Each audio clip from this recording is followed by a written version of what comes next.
Hello, I'm Zach Blue. Welcome back to my guitar lesson, guitar channel.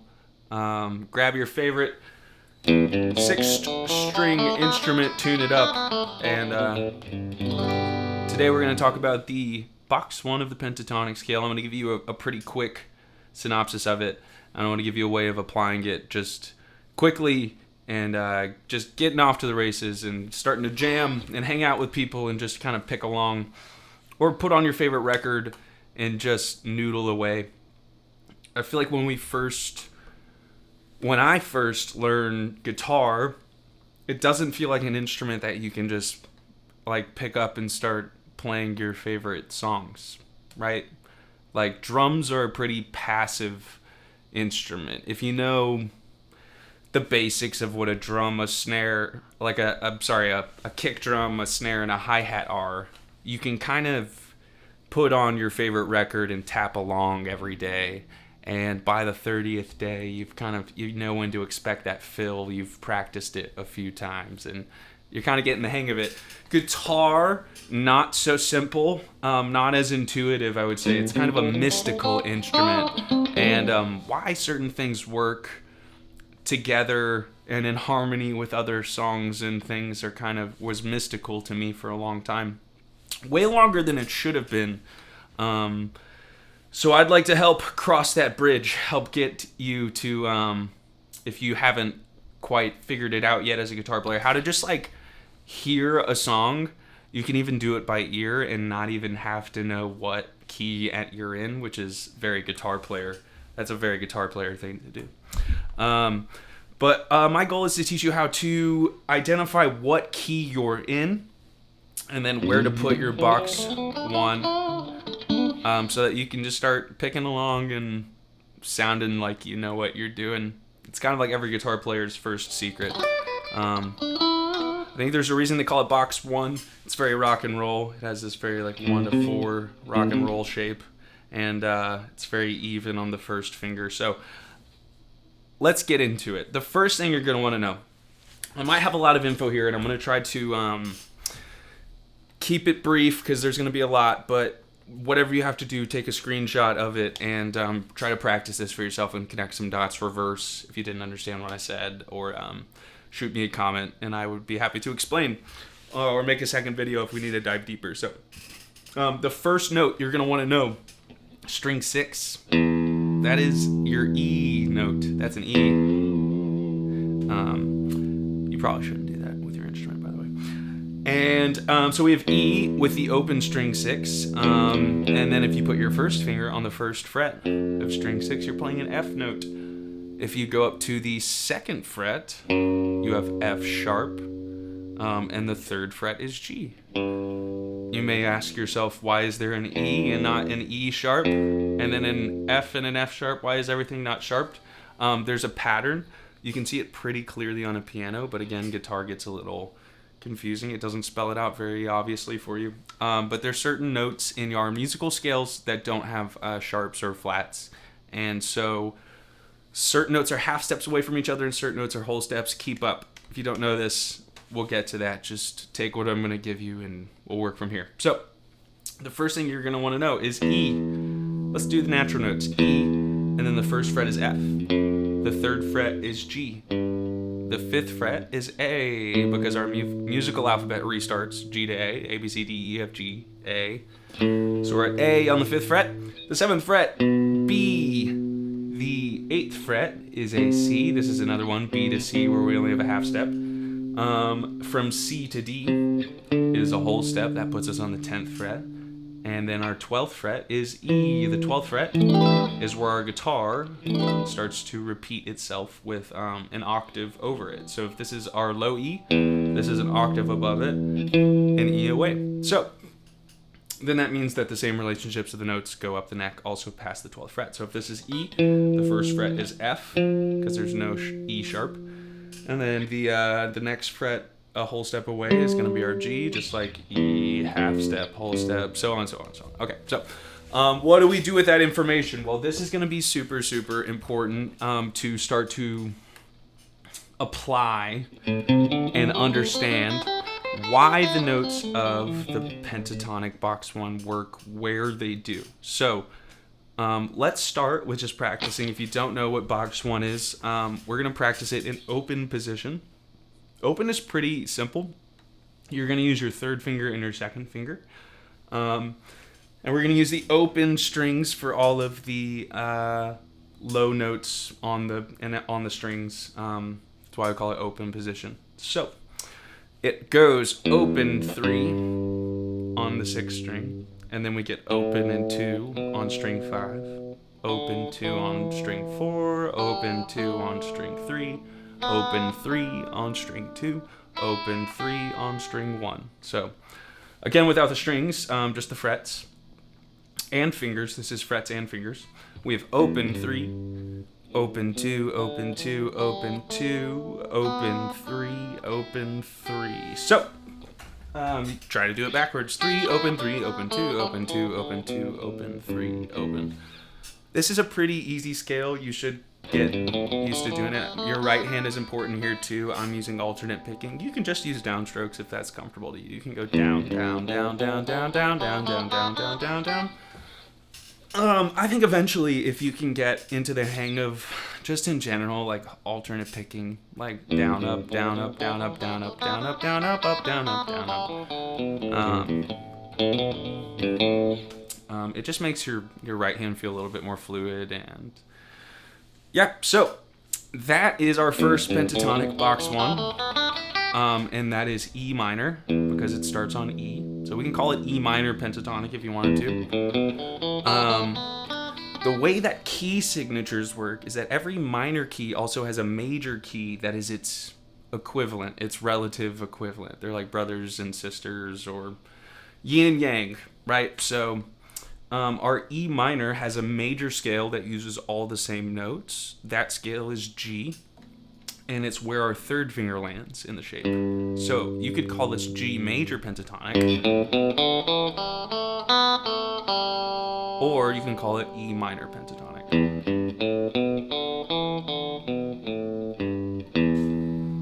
It's all the same notes. It's kind of the tomato of music, how every scale has an equivalent. So in this case, we have E because it's our low note, and G is the high note, so E minor and G major. So what do we do? How can we take this up the neck, and why would we need to know the notes up the neck? So let's go to put it in 5th position here. So if I go to 5th position, 1, 4 is going to be the first shape. So 5th position means you put your first finger on the 5th fret. And then you're going to start with string 6, and we're going to go down the box 1, just using, now I'm going to tell you finger numbers instead of fret numbers, but we're in 5th position, so every fret will be related to the finger. So if I say 1, it'll be the 5th fret. If I say 4, it's going to be the 8th fret, right? 3 is going to be the 7th fret. 1, 3, 4, 1, 4, right? So here we go. The pentatonic in box 1 in 5th position is 1, 4, 1, 3, 1, 3, 1, 3, 1, 4, 1, 4. So again, 1, 4, then we get 3 3s, 1, 2, 3, and then we get 2 more 4s, 1, 4, 1, 4. This, if we put it up in the 5th position, if all you knew was the notes on string 6, you could at least tell me what key you were playing in, and start to hang out and identify like what notes work and don't. So if we were playing a song and we were jamming in A minor, here, let me do like a little loop here. 1, 2, 3. Oh, let me make sure I don't have a loop already saved. That would be embarrassing. 2, 3, 4. 1, 2, 3.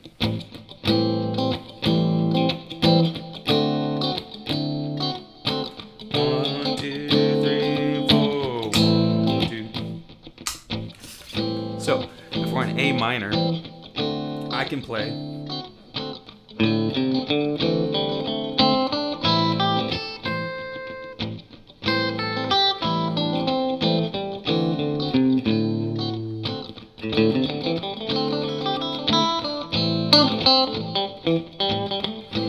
That's just fun all day. it works in A minor.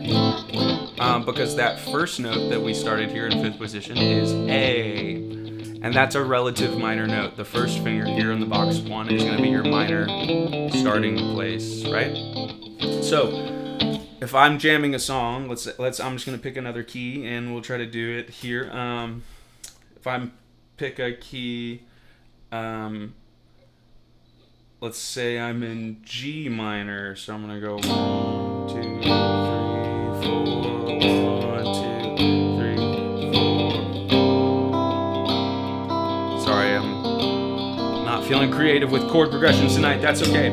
So, we're in G minor. You're going to take your first finger and you'll try to find a G, because the pentatonic scale is going to be relative minor is going to be your first finger. So you're going to go, knowing the notes in your neck, you'll go to your G.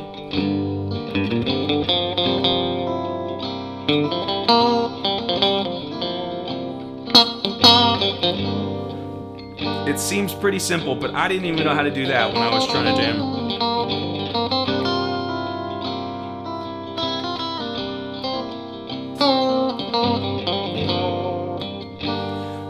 So that was G minor. What about major keys, right? If I said we were playing a song and I put down a song, or I wrote a song, and you were my guitar player buddy, and I was like, well, I can't play lead guitar and... Sorry, drop my pick. I can't play lead guitar and my rhythm and sing, right? I'm going to need a friend to help me out. But I know the song is in the key of C. Hopefully the person telling you the music will know the key of the song. And if not, you can just kind of pluck around until you find where it sounds good. But like, let's say I put a song down, it's in the key of C. So I'm going to go 1, 2, 3, 4, 1, 2, 3, 4, 1, 2, 3, 4, 1, 2, 3, 4,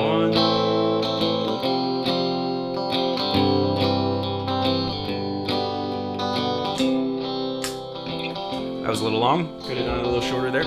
But it's in the key of C, where you're going to take your pinky in the scale, and you'll try to find a C note on string 6. If you know where C is, that's going to be the 8th fret, and you would play the exact same scale, like this pentatonic scale, but you would position yourself rooting your hand where your pinky is C, right?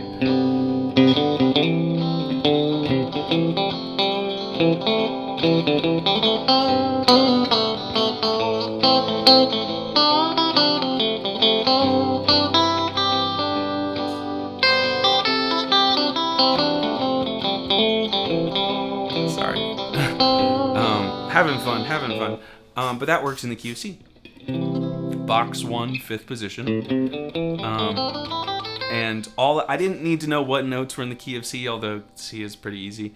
All I really needed to know as a guitar player to get started and to start having fun and playing along with other people is knowing where to put box 1 and where to root it on string 6. So just like one more little quiz. Let's do like quiz time. I feel like that's the best way to connect some dots here. So if we're playing a song and it's in E minor, where would you root box 1?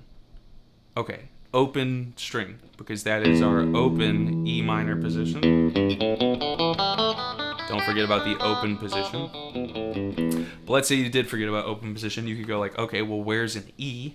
Let me put my first finger, note G, A, B, C, D, E. Okay, first finger, here's an E. I could also play E minor pentatonic up here on the 12th fret as a closed shape instead of it being open, right? 1, 4, 1, 3, 1, 3, 1, 3, 1, 4, 1, 4. Well, E minor is also a major key. That major key is G. So if I played a song in G major, you could play.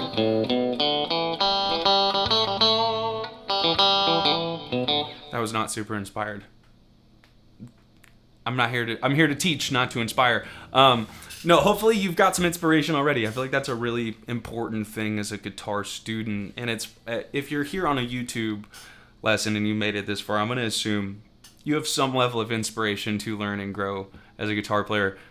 But I've been teaching in person for a while, and I taught myself a lot growing up on YouTube, and then when I finally had a guitar teacher, I was 21, and I was so grateful to get to ask questions and learn, I feel like. I hope my guitar teachers would say that about me. And sometimes, yeah, some of my students, I ask them like what they want to learn or what they want to do, and they don't really even have any answers to that. And I'm like, oh, you don't have like a favorite Pink Floyd record? You go like, well, this is a cool guitar part. It could be that like kids don't get as much guitar these days too. They're not hearing a ton of guitar, but I don't know. I live in Texas and we have a lot of country music, and country music is just, it's so guitar heavy. So anyways, that was a bit of a tangent, but E minor, G major, don't know how I got there. I'm gonna be honest, lost track. If we played a song and it was in B minor, quiz time, B minor. Let's go up to B on the 7th fret with our first finger, B. And if we have our first finger on the 7th fret, this is a B note, and we play box 1 in 7th position, this is B minor.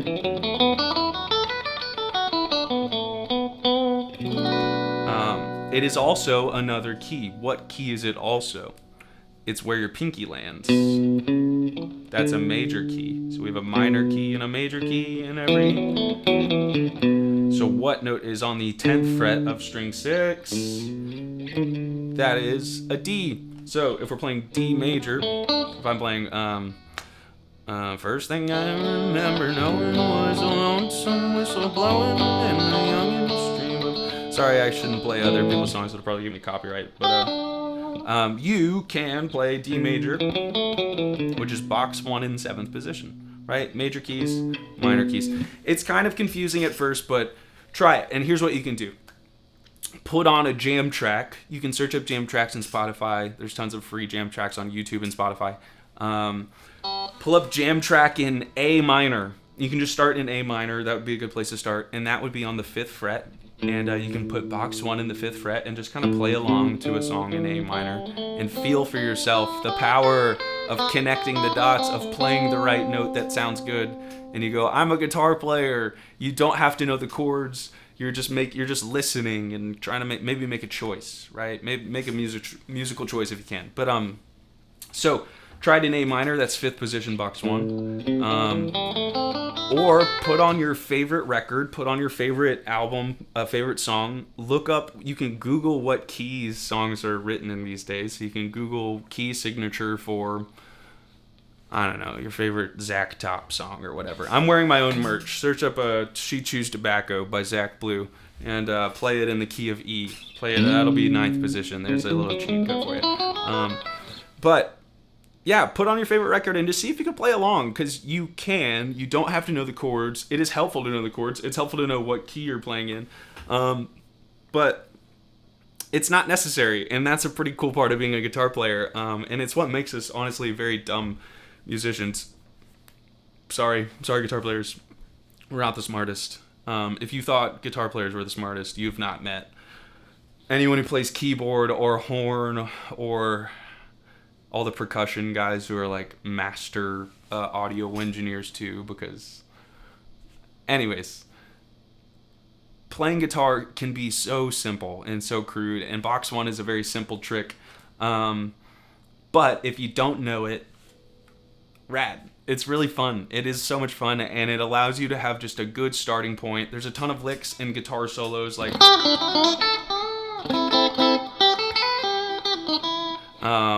that was Pink Floyd, Another Brick in the Wall. I can point to you to 4 other classic guitar solos that like start or use heavily box 1.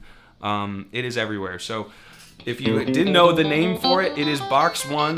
There are 5 pentatonic boxes. They are all around the concept of caged. Again, this is a lesson for another time. Caged is such a big concept. I feel like I could do a really good lesson on caged, a good lesson on modes and how to play some of those easy mode shapes, and just it kind of gives you a way to just like track on your fretboard where you're at and never at least have a way of solving where you're at. You may be lost for a second. I would say never get lost, but it'll at least it's like pulling up a GPS on your iPhone. You go like, oh, there I am. Gotcha. So box 1, hopefully that was helpful. You're going to want to know how to play box 1 in open position. You want to know how to play it as a closed shape. And you're also going to want to know how to put it on string 6, where to root it, because box 1 starts on string 6, or one of its places of imagining it has its starting place, because music is relative. Where does scales start? Yeah, it starts on string 6. Imagine that it does, and that's going to be your low. That's your minor note, and your pinky is your major note. That's where we get major rock. Lots of rocking happens when we add our pinky. So major and minor, and A minor, C major, just for a quick reference. But yeah, add it to your playing. See if you can put on your favorite record and just play along. Guitar can be a passive instrument. You can't just like pick it up and start noodling. You just have to know some of the basic like equations of music. And in my channel, I haven't given, if you're starting at like bass 1, you may not understand. I haven't explained super great like the whole step and half step major scale formula. I probably haven't given a good reason. I didn't teach you how to tune your guitar. There's lots of things I haven't taught, like if you're starting from square one. But I still think even if you didn't know anything about guitar and you just took this lesson and how to play these scales, you could start playing guitar just as like as a kid in a really fun like, wow, I feel like a guitar. I got a guitar for Christmas, and now I feel like a guitar player, and it took me 15 minutes of trying to comprehend one scale and where to put it. So I think it's powerful stuff, and it's certainly given me a lot of easy licks and fun licks that I've memorized in reference to it. So get after it. Hopefully you enjoy box 1. It's very basic stuff. So if you're my friend and you're a guitar player and you thought I was going to teach you really advanced guitar techniques, like maybe next video. But this one is for the young person who wants to go jam and or is sitting around and someone else in the family knows how to play guitar, or one of their friends does and they have a second guitar, and you just want to be able to start to pick along and noodle. Start having fun. Hopefully I've explained it all concisely enough in this video that you can get it. I teach my guitar students this in person, and 30 minutes is not enough for me to explain this concept, and I'm sure this video has not been 30 minutes. So get it in your hands, try to start practicing it and comprehending it. Quiz yourself, go, what if I want to play a song in E major? Put your finger on E, pinky on E, E major. What if I want to play a song in E minor? Put your pointer finger on E. Right? The difference between minor and major is so subtle. But yeah, quiz yourself. See if you can just start to play along. If I edit this video and go like, oh, I missed there's a huge hole that I need to cover, then I will add an amendment. I'll put a part 2 out to this video, but just wanted to get something out. So thank you for watching. Yeah, it's a Wednesday here in San Marcos. I have some gigs this weekend. I'll be playing in Fredericksburg at a place, I don't want to get it wrong. I don't have my calendar in front of me. I think it's called Silver Creek in Fredericksburg with my friend Ricardo. So looking forward to that. And then next week we're at Poorhouse and we're playing Green Hall with the Ryan Ross Band. So big Texas staple. Having a gig at Green Hall is kind of legendary out here if you're not familiar with Texas lore. So yeah, I got a lot of fun gigs. I'm teaching guitar in person to my in-person students tomorrow out at the Zach Shack in New Braunfels. If you're in New Braunfels and you want in-person lessons, hit me up. ZachBlueGuitar@gmail.com. And yeah, I'm wearing my own merch. She Chews Tobacco. I have a song. It's called She Chews Tobacco, and you should check it out. Zach Blue, She Chews Tobacco. If you want to buy a shirt, hit me up. Maybe we can figure out a deal where it makes sense for me to ship it to you wherever you're at. I would love to sell these shirts. I'm very proud of them. And I hope to be very proud of this channel one day. Thank you for watching my video. I'm trying to figure out some of the audio and visual stuff and make it work more fluid. And yeah, glad I'm getting to do this and have some fun teaching online. I've loved connecting with you guys in the comments, and seeing that I have new subscribers makes me happy. So Give me a subscribe. If you're watching this video and you thought you got something cool out of it, give it a like. Smash that subscribe button.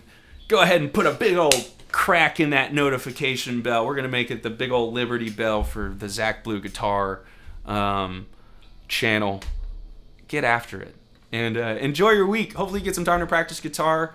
Get outside, touch grass, pet some cats, hug a friend, call your mom, write a song. I don't know.